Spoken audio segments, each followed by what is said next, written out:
Hi, Blake with BlvdHome, and today we're going to talk about this refrigerator right here. This is a KitchenAid 5-door bottom freezer. The good and the bad and some of the ugly about it. This thing is huge. It's like 25.9 cubic feet. It's huge. What's good about it is you have these great shelves. You have a lot of different shelving, a lot of different things that you can store and ability to adjust in the shelf.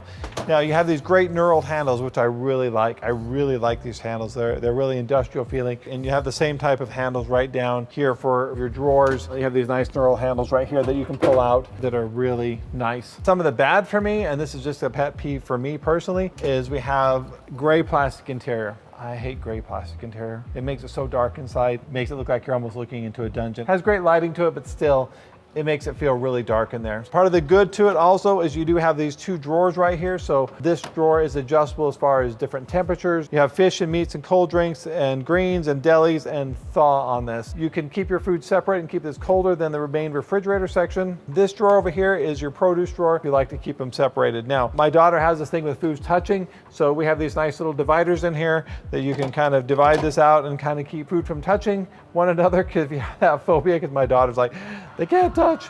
The bottom drawer here, most manufacturers, when you open this up, you only have one roll-out shelf and you have the bottom bin. So with that, you have to kind of pile your food up on top of each other, and you have to kind of dig through it to find it because you only have two storage places. This actually has two sliding drawers on this one and the big one. So you have a lot more options as far as organizing in this unit that you don't have on most manufacturers. And this is really deep. That can be part of the ugly because this does go way, way, way down here. So if you have got bad knees, or if you have a bad back or anything of that variety, and I'm getting older and my knees are wearing out, so is my back. But getting down that far can be a little bit ugly. As far as a bottom freezer, you don't get in the freezer that often anyway. Most of the time you're in the refrigerator section, so even though you have to bend over, it's a lot easier than having a side-by-side where you have to bend over all the time for both sections, or a bottom mount refrigerator that you have to, the refrigerators at the bottom and the freezers up top. So this would be the better option of the two. Some of the bad with this, you have these little ear tags right here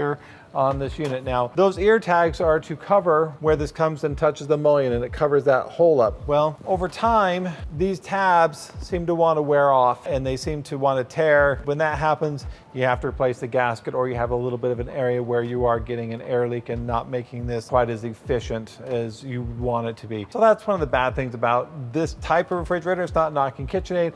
All manufacturers have to put these on there, but some do a better job than others. That is always a possibility that could happen. Back to the good again on this unit is this is a dual evaporator unit, which means you have an evaporator in the freezer and also one in the refrigerator section. So it's better as far as efficiency goes. Repair costs, well, that's a different subject altogether. You just have more of things to go bad. I'm a big fan of single evaporator systems more than I am dual evaporators, strictly because potential problems and repair costs if something fails down the road. Now the ice maker is located right here in this door right here. This ice maker gives you really easy access to it as far as getting ice out of it, or you can dispense it out the front door right here. Your ice maker is actually located up in this little space right there. Now, for the average person, it's not an easy access to get into the ice maker. To get access to this ice maker, you have to remove this panel here, and you have to undo a bunch of wires, and you have to pull down this whole box, and you have to take a box apart to get access to the ice maker. This ice maker's been around for a while. It's a good ice maker, but still, if there's an ice maker issue with this,